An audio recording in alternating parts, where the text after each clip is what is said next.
este capítulo de la confesión de la confesión de Londres, y que tiene que ver precisamente con la caída del hombre. Entonces, párrafo 1, vamos a comenzar. Párrafo 1. A pesar de que Dios creó al hombre recto y perfecto y le dio una ley justa que hubiera sido para vida si la hubiera guardado. Bien, vamos a ver. Hermanos, como Kevin nos había mencionado en las clases anteriores, hay muchas filosofías acerca de cómo fue que se originó el pecado. El relato histórico, y quiero subrayar esto, histórico, porque el relato histórico de Génesis 3 no es un relato alegórico, es un relato histórico, es un relato real, no es una alegoría, no es una tipología, no, es un relato real, histórico, la caída del hombre. Y vamos a ver precisamente aquí la dispensación o el primer pacto de obras, la dispensación de las obras o el primer pacto de obras. Entonces, la caída es un evento histórico. La caída del hombre es un evento histórico. Y como ya lo vimos en Romanos 5:12 y 1 de Corintios, el pecado entró ¿por dónde? Por un hombre. Ese es el origen del pecado. Las Escrituras declaran que el pecado es real, no es una alegoría. El pecado es real. Entonces las Escrituras en primer lugar nos dan el origen del pecado. Y el pecado se originó por un hombre. ¿Cuál es ese hombre? Adán. Entonces, todo el mundo sabe que hay maldad. Todo el mundo sabe, no le llaman pecado, pero saben que hay algo mal en el hombre. Todo el mundo lo sabe. Los filósofos lo saben, los religiosos lo saben. Hay algo mal en el hombre. Pero, ¿de dónde viene el mal? Bueno, la Biblia precisamente nos dice de dónde viene. Ahora, hay muchas personas, muchas filosofías, hermanos, donde nos dicen que el hombre está evolucionando, ¿no es cierto? Hemos escuchado muchas veces que el hombre está evolucionado, que el hombre viene precisamente de la evolución, y cada tiempo va avanzando y va evolucionando. Bien, la Biblia no dice eso. La Biblia dice que el hombre está en una degeneración total. En vez de evolucionar, está degenerándose cada vez más y más el hombre. Entonces la evolución no es cierta, pero lo que sí vemos es que el hombre cada día encuentra nuevas formas ¿de qué? De maldad. Y ese encontrar nuevas formas de maldad significa estarse cayendo en ese espiral de degeneración. ¿Cómo lo sabemos? Bueno, Romanos 1:19 en adelante nos habla precisamente de cómo el hombre va cayendo en esa espiral de una degeneración total. Entonces, es un espiral vertiginoso de decadencia en el cual el hombre cada día encuentra nuevas formas de maldad. Si se fijan, el hombre no es más bueno. Si se fija en nuestra sociedad, no somos más buenos. Al contrario, nuestra sociedad cada vez más y más cae en una degeneración. Hoy encontramos nuevas formas de maldad. Lo quiero ejemplificar de esta manera. Los pecados de hoy en día harían sentir vergüenza a los de Sodoma y de Gomorra. Esa es una realidad. El pecado que hoy en día está en el mundo haría sentir vergüenza a Sodoma y a Gomorra. Y cuando me refiero a Sodoma y a Gomorra, ¿de qué estamos hablando? Precisamente de ese espiral de decadencia. Precisamente de esa espiral de decadencia, de ese pecado. Ahora, hay 6 cosas, hermanos, que este párrafo nos menciona con respecto a la caída. Hay 6 cosas con respecto a la caída y vamos a ver precisamente hasta dónde alcanzamos a ver el día de hoy. Número 1, vemos aquí el marco histórico de la caída de Adán y de Eva. Y vamos a ver precisamente cuál era la condición de Adán antes de caer, antes de la caída. Ahora, ¿qué dice precisamente la confesión? Dice, creó al hombre, ¿qué? Recto y perfecto. Bien, pensemos, ¿qué quiere decir recto y qué quiere decir perfecto?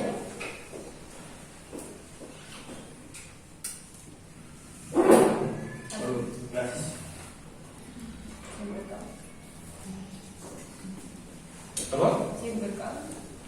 Sin pecado, muy bien. ¿Qué más? Recto, derecho. Recto. Esto nos habla de una justicia que tenía el hombre antes de caer. Ahora, la pregunta es, ¿Adán era perfecto antes de la caída? ¿Sí o no? Sí. Sí. Antes de la caída, Adán era perfecto. Eso es una buena pregunta que tenemos que responder. Antes de la caída, Adán era perfecto, era recto, era sin pecado. Ahora, vamos a la Confesión Bautista, al capítulo 4, párrafo 2. Para poder entender y ampliar un poquito más este concepto. Dice, después de la caída, después que Dios hubo creado todas las demás criaturas, creó al hombre, varón y hembra, con almas racionales e inmortales, haciéndolos aptos para la vida con Dios, para la cual fueron creados, siendo hechos a imagen de Dios en conocimiento, justicia y santidad de la verdad, teniendo la ley de Dios escrita en sus corazones y el poder para cumplirla. Y sin embargo, con la posibilidad de transgredirla, por haber sido dejados a la libertad de su propia voluntad, que era ¿qué? Mutable. ¿Qué quiere decir mutable? Que puede cambiar. No es una inmutabilidad. Inmutabilidad significa que no puede cambiar. Entonces, el hombre fue creado a la imagen de Dios, con conocimiento, con justicia, con santidad, en santidad de la verdad, y tenía la ley escrita en su corazón, pero con la posibilidad de transgredirla. Siempre hubo esa posibilidad de transgredirla. No es que nunca hubiera la posibilidad de transgredirla, o sea que el hombre no podía caer. Siempre fue con esa posibilidad de que el hombre pudiera caer. Entonces, Adán, antes de la caída, no tenía una concupiscencia inclinada al mal. Eso es muy importante notar. Adán antes de la caída no tenía una concupiscencia, no tenía una naturaleza inclinada al mal. Tenía un corazón capacitado para obedecer a Dios. Adán no tenía como nosotros, que nacemos con una inclinación hacia el pecado. Adán no lo tenía. Adán tenía el poder para obedecer a Dios en su corazón. Tenía un corazón capacitado para obedecer a Dios. A eso se refiere perfecto. No es que a Adán le haya faltado algo para obedecer a Dios. A eso me refiero cuando digo que Adán fue creado perfecto. Porque si entendemos perfecto, entonces ¿por qué pecó si es perfecto? A esto me estoy refiriendo cuando digo que Adán era perfecto. Que él tenía un corazón capacitado para obedecer a Dios y no tenía una naturaleza inclinada a la maldad. ¿Por qué? Porque no había pecado. Por lo tanto, no tenía esa naturaleza. Después de que peca, entonces ahí sí ya cambia. Pierde Adán entonces la posibilidad de obedecer a Dios, de tener un corazón capacitado para obedecer a Dios. Y ahora, de ahí en adelante, tiene una inclinación ¿hacia dónde? Hacia lo malo. Por lo tanto, todas sus decisiones que él, después de la caída, toma libremente, estaban condicionadas, ¿cómo? Con el pecado. Todo lo que él decide libremente estaba condicionado a esa naturaleza pecaminosa. Y estoy utilizando libremente. Porque Adán es el que decide, pero decide en base a lo que él tiene en su corazón. Por eso es que, dije entre comillas, libremente, porque él está gobernado, ¿por qué? Por esa naturaleza pecaminosa. Otra vez, el buitre y la paloma. El buitre libremente, ¿qué escoge para comer? Carroña. ¿Por qué? Porque es su naturaleza. Entonces, su naturaleza es ¿qué? Lo que determina sus decisiones. Y el buitre come libremente. Si al buitre le pones carroña y alpiste, ¿qué va a comer? Carroña. ¿Por qué? Porque es su naturaleza la que determina lo que va a comer. ¿Por qué no come alpiste? Porque no es su naturaleza. ¿Qué ocupamos para que el buitre coma alpiste? ¿Cambiar qué? Su naturaleza. Por eso es que el hombre libremente, después de la caída, todas las decisiones que toma, las toma en base a ¿qué? A su naturaleza, a lo que hay en el corazón, en el centro de su ser. Eso es lo que él toma. Pero antes de la caída, Adán no tenía esa inclinación. Tenía un corazón capacitado para obedecer a Dios. Pero él decidió no obedecer a Dios. Y él decidió, porque él no fue engañado. Eva fue engañada. Él no fue engañado. Él comió conscientemente, libremente, intencionalmente.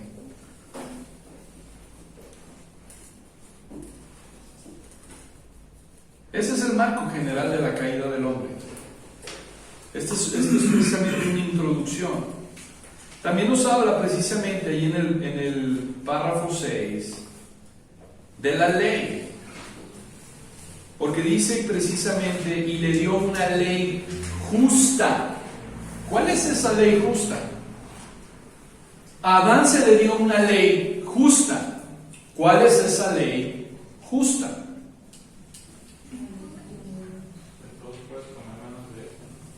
La ley justa que se le dio es: de todo puedes comer, menos de este árbol de la vida. Si comes, ciertamente, de este árbol del bien y del mal, perdón. De este árbol del bien y del mal. Si comes, morirás. Entonces, el hombre no honró esa ley. Ahora, viene una pregunta, hermanos. ¿Cuánto tiempo pasó entre la creación del hombre y la caída? Eso es una buena pregunta. ¿Cuánto tiempo pasó entre el hombre cuando fue creado, que Dios le dio esa ley, y después cuando pecó? Bueno, Lutero dice, no estoy de acuerdo con él, Lutero dice que en la noche, después de haber sido creado, en el mismo día, en la noche, él pecó. No estoy de acuerdo con él en esa frase que él dice. Otros dicen que por mucho tiempo. Yo no creo tampoco que fue mucho tiempo, sí. Leí una vez un comentario en un libro de MacArthur de 10 mujeres cuando hablaba de Eva, que, bueno, o sea, como especulaciones, pero probablemente no pudo haber pasado mucho tiempo porque necesitaba ser antes de que empezaran a procrear porque así pues fue como se extendió el pecado. Entonces que no pudo haber pasado mucho tiempo en el que Adán y Eva pudieran tener pues intimidad y procrear familia. Así es, sí, eso es un argumento, por lo cual no puede ser ni en la misma noche, pero tampoco mucho tiempo. Fue precisamente un tiempo pues oportuno, pero también otra de las cosas es que Adán no fue creado para vivir en un estado de prueba. Esa es otra de las razones. Adán no fue creado para vivir en un estado de prueba, de constante prueba. Y cayó. No estaba capacitado, no fue creado para vivir en una constante prueba, sino que había sido puesto en un tiempo de prueba determinado. ¿Cuánto fue? No pudo haber sido mucho tiempo, pero tampoco fue luego. ¿Cuánto fue? Pues no lo sabemos. Pero fue un tiempo probatorio. Fue un tiempo de prueba para Adán. Ahora, después de esto, dice que la ley justa que hubiera sido para vida, si lo hubiera guardado. ¿Qué hubiera pasado si Adán hubiera guardado, si Adán hubiera vencido esa tentación? Promesa de la vida eterna. ¿Perdón? Nadie moriría. Promesa de la vida eterna. Entonces, si la hubiera guardado y amenazó con la muerte su transgresión, y el hombre no la honró por mucho tiempo, ¿cuáles fueron los medios? Bueno, la serpiente, la sutileza de la serpiente para, y esta palabra es subrayela en la confesión, subyugar a Eva y luego a través de ella seduciendo a Adán, quien sin ninguna coacción deliberadamente transgredió la ley bajo la cual habían sido creados. Bueno, a esto me refiero cuando digo, la serpiente fue real, no fue una alegoría. La serpiente que tentó a Eva es real, no es una alegoría. Esto no es una teoría, esto no es una historia de fantasía. La serpiente es real. Y tan es real que en Apocalipsis vemos precisamente cómo se refiere como la serpiente antigua. Y en Apocalipsis ya no la vemos como serpiente, la vemos como dragón. Miren cuánto creció de Génesis a Apocalipsis. En Génesis la vemos como serpiente y en Apocalipsis ya la vemos como dragón. Este fue el medio para subyugar al hombre. Ahora, otra de las características es que, ya lo dije, fue una libre decisión. Ahí dice en la confesión que sin ninguna coacción. ¿Qué significa coacción? ¿Qué significa coacción? Libre de alguna coacción. ¿Qué significa coacción? Vicente, lo está buscando, ya sabía. Coacción. Es una acción en compañía de otra, o me suena así, no sé. A ver, Vicente, ¿qué encontraste? No me agarra el internet. No te agarra el internet. Fue por violencia física o psíquica que se ejerce sobre una persona para obligarla a decir o hacer algo contra su voluntad. Muy bien. Adán no fue obligado a pecar. Eso significa coacción. Coacción significa sin ninguna fuerza, sin ninguna violencia externa.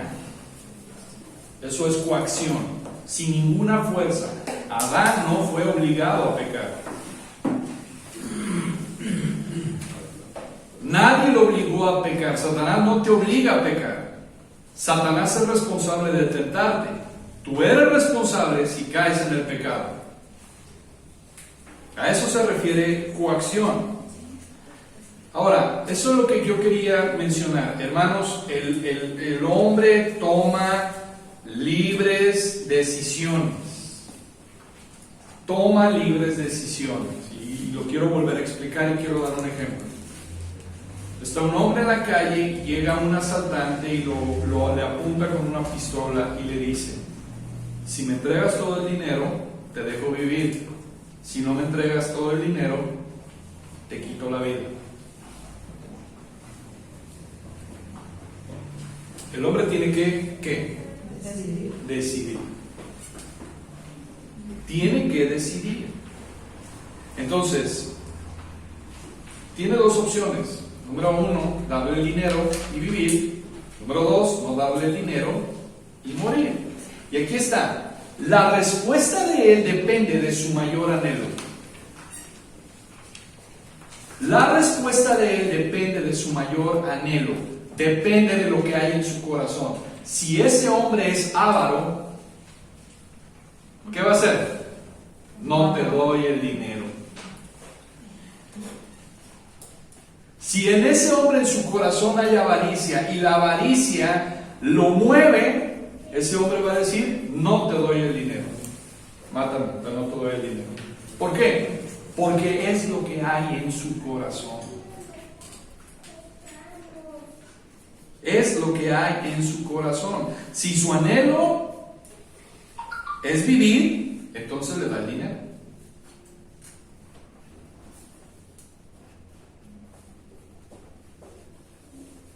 Entonces, las decisiones que nosotros tomamos día a día es dependiendo de lo que más tengamos en nuestro corazón, del anhelo que tengamos en nuestro corazón. De ahí vienen las decisiones. Tú decides libremente, pero decides en base a qué? A lo que hay en tu corazón, porque el anhelo que hay en tu corazón es lo que domina tus acciones. Por eso el Señor Jesús siempre hablaba de un nuevo corazón, con nuevos afectos, con nuevos deseos. Porque si tienes un nuevo corazón, entonces ese nuevo corazón lleno de afectos, llenos de deseos, de nuevos anhelos, van a determinar tu decisión y tu modo de vivir. Libremente. A eso me refiero cuando digo tomar decisión libremente. Tú decides en base a tu corazón. Pero Eva fue ¿qué? Subyugada. ¿Por quién? Por Satanás, por el pecado. Por lo tanto, eres esclavo, pues tú y yo somos esclavos del pecado. Por lo tanto, las decisiones que ejercemos libremente son ¿qué? Son precisamente, las decisiones que nosotros tomamos son envenenadas por el pecado.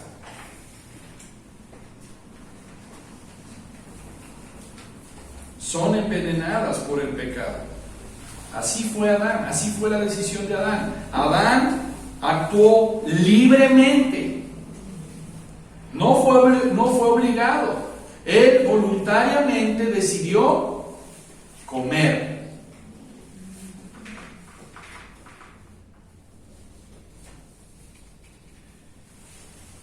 ¿En qué consistió entonces el primer pecado? El cual dice aquí que deliberadamente transgredió la ley bajo la cual habían sido creados, y también el mandato que les había sido dado al comer del fruto prohibido. ¿Cuál fue la transgresión? ¿Cuál fue el primer pecado? ¿En qué consistió el primer pecado? Transgredir la ley, desobedecer el mandamiento. ¿Qué es pecado? Tener en poco la palabra de Dios, menospreciar la palabra de Dios. Eso fue lo que hizo Adán. Adán tuvo en poco la palabra de Dios. ¿Recuerdan? Dios define lo que es pecado y le dice a David: ¿por qué tuviste en poco mi palabra? ¿Por qué me menospreciaste? Eso es pecado. Yo sé que la Biblia habla en el Nuevo Testamento de que es error al blanco, de que es transgredir la ley, pero creo que esta definición de pecado, al menos a mí me duele más. Pecar es tener en poco a Dios, y eso fue lo que hizo Adán y Eva. Tuvieron en poco a Dios, no le dieron ese valor a su palabra, la menospreciaron. Es como cuando nosotros a nuestros hijos les damos una orden que lo haga, y cuando no la hacen, en realidad eso es. Lo que está diciendo es: tu mandamiento, tu enseñanza, tu ordenanza, la tengo en poco, la menosprecio, no la aprecio, no le doy el valor que debería de darle a ese mandamiento. Y eso fue lo que pasó con Adán.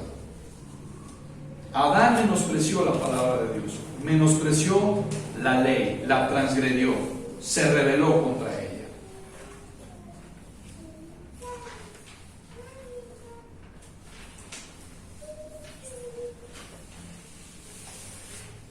Ahora, yo sé que ahí en el párrafo 1 dice que hubiera sido de vida si la hubiera guardado, y amenazó con la muerte su transgresión. Aquí está hablando precisamente de ese pacto de Dios, que ese pacto tuvo con Adán.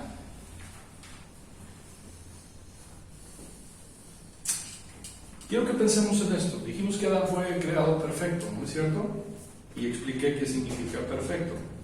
Ahora, tengo una pregunta. Si Adán fue hecho en estado perfecto,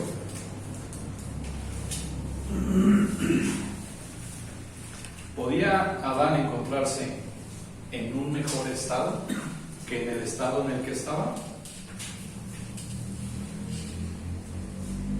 Si Adán fue creado perfecto, y expliqué lo que es perfecto, perfecto es completo, ¿podía haber estado en un estado mejor que en el estado en el que estaba?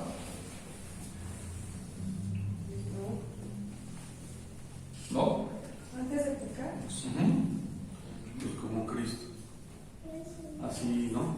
O sea que Cristo no pecó y Adán sí. Entonces hay algo bien que no tenía lo que sustenta.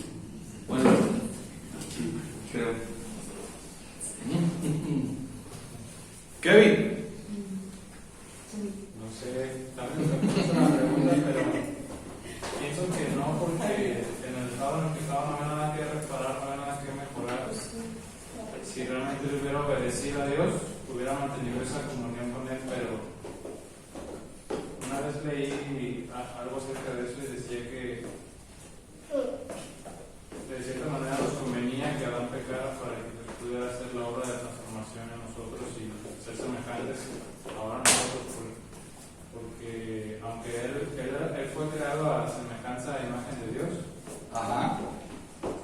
en Cristo pues es mucho mejor esa transformación, esa semejanza que tenemos con Cristo ahora nosotros. En Cristo es mucho mejor que la que teníamos en Adán. Pues lo que tenía Adán pues en Ajá. el original. Ajá. Entonces, ¿podría estar el hombre en un mejor estado? Si hubiera obedecido, Ajá. piensas que no. Tú solito estás dando la respuesta. La respuesta es sí. La respuesta es sí. Dos cosas. Había el árbol de la ciencia del bien y del mal, pero había otro árbol también, ¿no es cierto? ¿El árbol de qué? De la vida. Y si dices que entiendo la parte de que nos convenía que nosotros pecáramos en Adán porque en Cristo íbamos a estar muchísimo mejor, entonces te habla de un estado que sí podía estar mucho mejor el hombre. Y por eso está el árbol de la vida. Y también otra cosa, vamos a regresar, vamos a Romanos.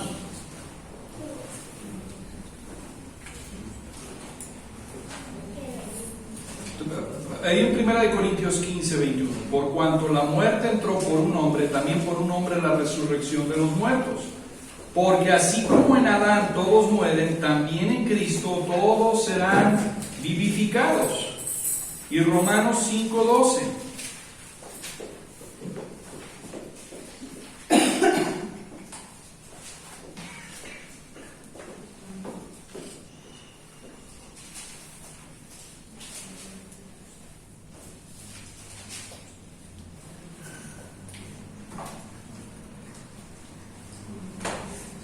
Vamos con el versículo 16.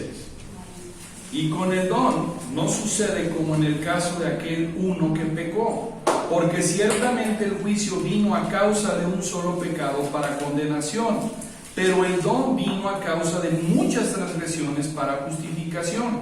Pues si por la transgresión de uno solo reinó la muerte, mucho más reinarán en vida por uno solo, Jesucristo, los que reciben la abundancia de la gracia y el don de la justicia. Así que, como por la transgresión de uno vino la condenación a todos los hombres, de la misma manera, por la justicia de uno vino a todos los hombres la justificación ¿de qué? De vida. El árbol que estaba en el huerto era el árbol ¿de qué? De la vida. Pero ellos no tenían acceso tampoco al de la vida, ¿no? Cuando estaban en el huerto. Sí, estaba en el huerto. Pero Dios le dijo, no comas de este árbol, del bien y del mal. Ajá. ¿Y habrán comido desde la vida? No. No. Después de que caen, ¿Dios qué hace con ese árbol? ¿Por qué? ¿Por qué? ¿Qué pasa si hubieran comido? No hubieran muerto y hubieran estado viviendo en una condenación eterna. Entonces, digamos, nunca había pensado en eso, pero que un estado mejor de Adán y Eva podría ser que en algún momento ellos tuvieran acceso al árbol de la vida, o sea, sin la caída, pues está así como pensar en eso medio raro, pero, o sea, vamos a pensar que no hubieran caído, en algún momento estando ahí hubieran tenido acceso al árbol de la vida, y entonces ya hubieran estado mejor. Así es. Pero eso es el hubiera no existe. Pero eso es precisamente a lo que hubieran tenido acceso. Y Cristo se representa con el árbol de la vida. La justicia de Él. La justicia. Por eso es que, como dice Kevin, Dios decretó la caída del hombre para magnificar la obra de ¿quién? De Cristo. Porque no solamente restauró al hombre, sino que le dio para que todo aquel que en él cree no se pierda, más tenga vida eterna. Ahora hay otra cosa, hermanos, y primera de Juan también lo dice: el que es nacido de nuevo no puede ¿qué? Pecar.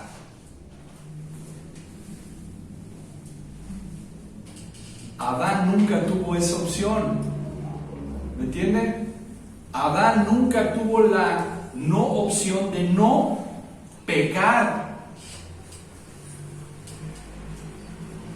Pero aquel que ha nacido del Espíritu, ahora no puede pecar.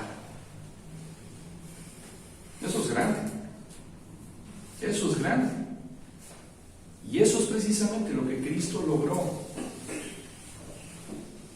No practica el pecado. Ahora ya no, el pecado lo tiene que subyugado. Si el Hijo es libertario, seréis que verdaderamente libre. Todo esto es el marco de Adán, pero es precisamente para que haga brillar a Cristo, lo que logró. Todo esto habla precisamente de lo que Cristo logró. Por eso ahora, ¿qué dice 1 Corintios 5:17? De modo que si alguno está en Cristo, ¿nueva qué? Nueva creación es. Un nuevo creyente, ¿en quién está creado? Cristo. Las cosas viejas pasaron, he aquí que todas son hechas nuevas. Y vamos a ir a primera de Juan para que podamos entender cómo es que el hombre podía estar en un estado mejor que el que tenía en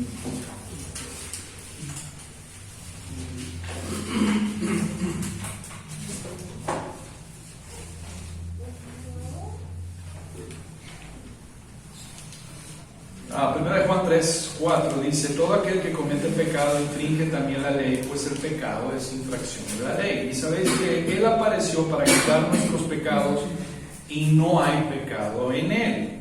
Todo aquel que permanece en Él no peca. Todo aquel que peca no le ha visto ni le ha conocido. Hijitos, nadie os engañe. El que hace justicia es justo como Él es justo.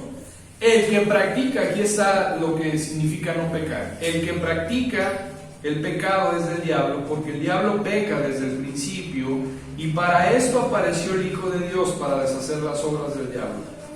Este es el versículo que quiero que entendamos. Todo aquel que es nacido de Dios no practica el pecado, porque la simiente de Dios permanece en él y no puede pecar porque es nacido de Dios. Pregunta: ¿Adán tenía la simiente de Dios? No. Adán no tenía la simiente de Dios. Tenía la imagen de Dios, pero no la simiente de Dios, la semilla.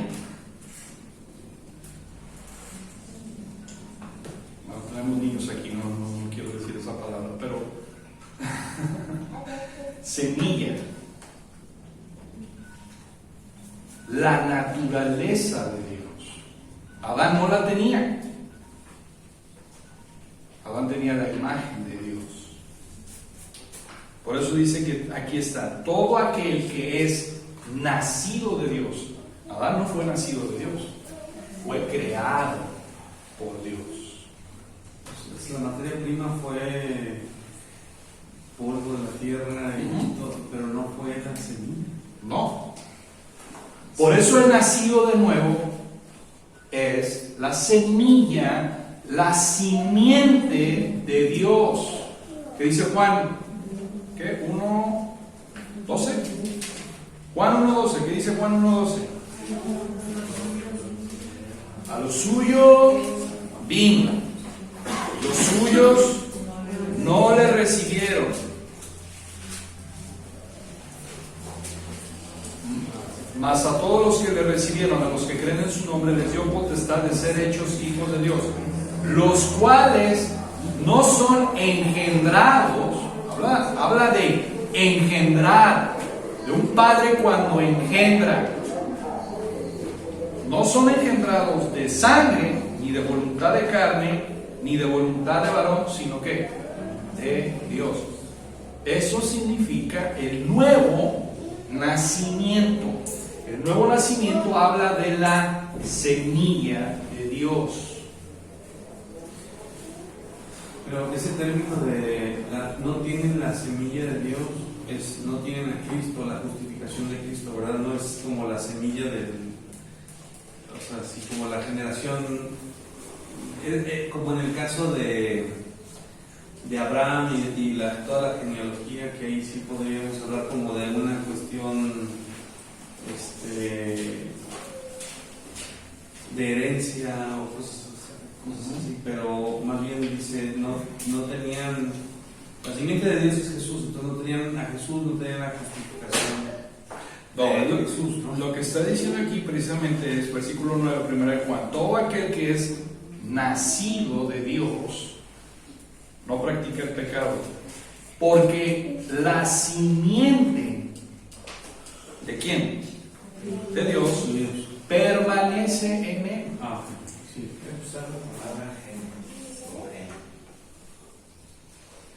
Gen. Ok. Pero si tiene que ver con gen, no. O sea, es Dios. Sí. Al final. Semilla. Sí. Bueno, Pero- lo voy a decir, ya están un poquito grandes los niños, no hay problema. De donde viene la palabra semen. Sí. Eso es lo que significa semilla. Entonces está hablando aquí de la simiente de Dios. Ah, sí. Bueno, no sé si me explico. La simiente de Dios es Jesús, que vive y Es la naturaleza. Bueno, ya son las 9. Lo vamos a dejar para el otro martes. Realmente, pues, hasta apenas ahorita vemos el párrafo. ¿Alguna duda, alguna pregunta con respecto a esto que estamos viendo?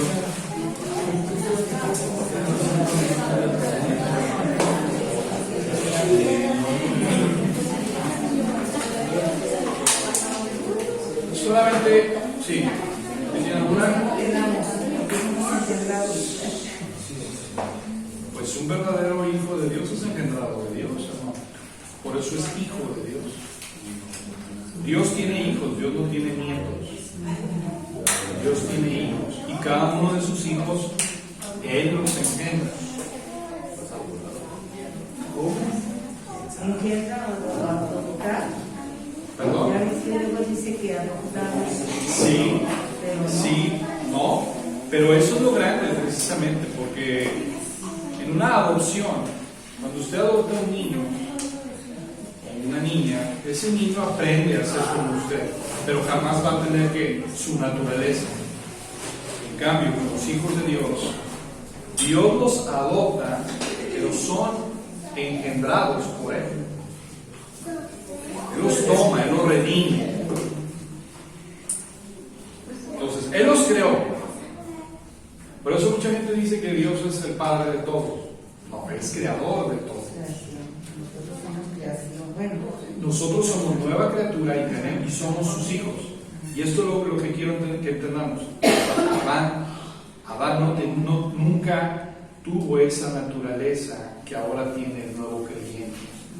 Por eso es que el estado de Adán podía estar mucho mejor, y eso es lo que estamos nosotros ahora en Cristo. En Cristo es mucho mejor que lo que podíamos haber estado en Adán, porque ahora precisamente la simiente de Dios no nos permite ¿qué? Pecar. No es algo sencillo, no es algo como para tomarlo a la ligera. Es algo hermoso, es algo grande. Adán nunca lo tuvo.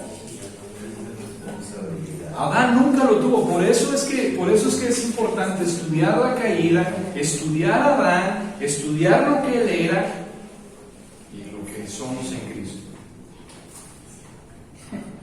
Lo que somos en Cristo. Por eso digo que, la caída de Adán hizo que magnificara más a Cristo. Y esas son cosas que realmente debemos de apreciar y de no menospreciar y de valorar y de atesorar. Es el ejemplo que les decía de Paul Washer, que decía: yo ya no aguanto esta vida de cristiano. Vete, peca, vete ahí, piérdete en el alcohol, vete con mujeres, vete. No puedo. No puedo. ¿Por qué no puedo? Porque es muy obediente, porque es muy santo, por la simiente de Dios que en él hay. La salvación es del Señor. Una vez más, la salvación es del Señor. Y Él recibe toda la honra y toda la gloria, y su gloria no la va a compartir con nadie. Él es el único merecedor de la gloria y de la honra, no nosotros, no nuestra obediencia, es lo que quiero que entendamos.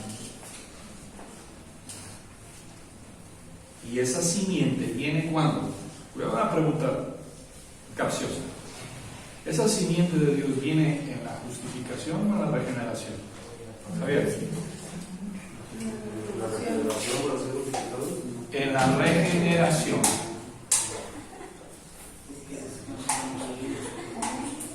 En la regeneración. Por eso es grande la obra que hizo Cristo. Pablo por eso lo entendió ahí en Romanos 11. Oh, profundidades de las riquezas de Dios.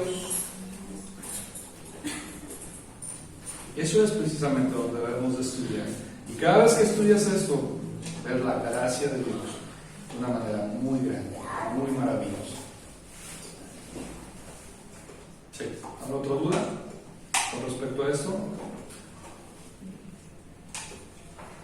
No lo habéis visto así, ¿verdad? Bueno, vamos a ver si no hay otra duda. Gracias, Señor, te damos, Padre, hoy en esta noche. Gracias porque precisamente nos maravillamos con tu gracia, con tu sabiduría, con lo grande que es. Gracias, Señor, porque precisamente por la semilla, por la simiente, en todo aquel que ha nacido de nuevo, Señor. Muchas, muchas gracias por eso, Señor.